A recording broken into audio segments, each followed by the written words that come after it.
Audio. Le Monténégro a besoin de sa propre église, dit son président. Le Monténégro a besoin de sa propre église orthodoxe pour consolider son identité nationale et parer aux ingérences venues de Serbie, déclare le président de ce petit pays des Balkans, où une querelle fait rage sur l'avenir de la principale religion.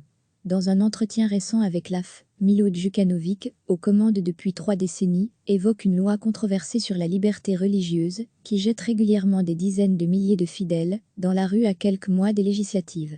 L'Église orthodoxe serbe, SPC, dont le siège est à Belgrade, représente la grande majorité des orthodoxes du Monténégro.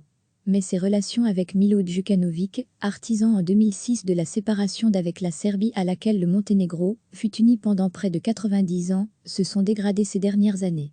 La SPC est accusée d'avoir parti lié à l'opposition pro-serbe et pro-russe au Parti démocratique des socialistes, DPS, de Milo Djukanovic qui domine la vie politique depuis le début des années 1990. Belgrade se servirait quant à lui de la SPC pour se mêler des affaires intérieures du Monténégro.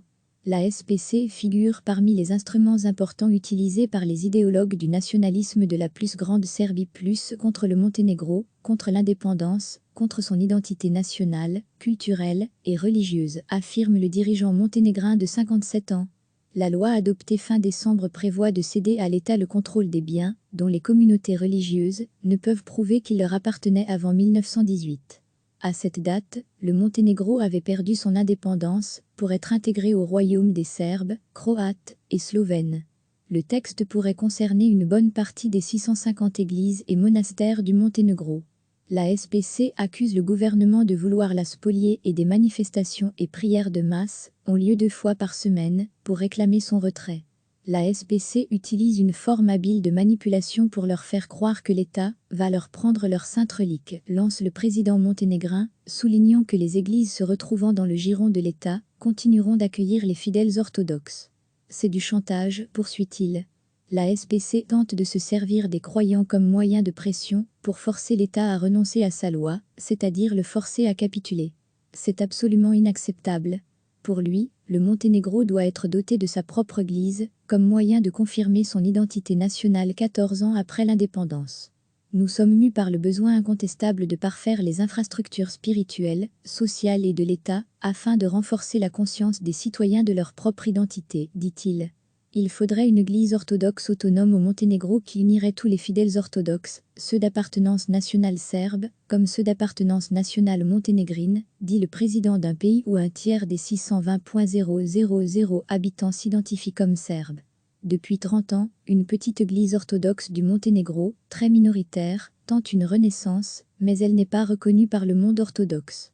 À l'approche des législatives prévues à l'automne, les critiques du président l'accusent de vouloir se servir de la controverse pour faire diversion et détourner l'attention des gens des problèmes économiques, de l'émigration massive ou de la corruption. Le dirigeant qui alterne quasi sans discontinuer les fonctions de Premier ministre et de président est également taxé par ses détracteurs d'obstacles à la démocratie. Ce à quoi il rétorque que les électeurs ont toujours pu s'exprimer librement et que ses opposants sont des mauvais perdants. Si mes opposants croient que nous allons leur faire une faveur et leur permettre d'avoir le pouvoir sans élection, ils se trompent. En attendant, l'artisan de l'arrimage occidental du Monténégro, aujourd'hui le plus avancé des pays des Balkans occidentaux, dans les négociations d'adhésion avec l'Union européenne, promet de poursuivre sur la voie des réformes.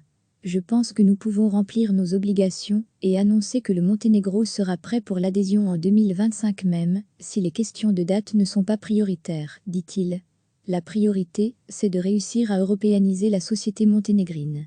Recevez chaque matin l'essentiel de l'actualité. Cliquez sur s'abonner pour recevoir les dernières nouvelles.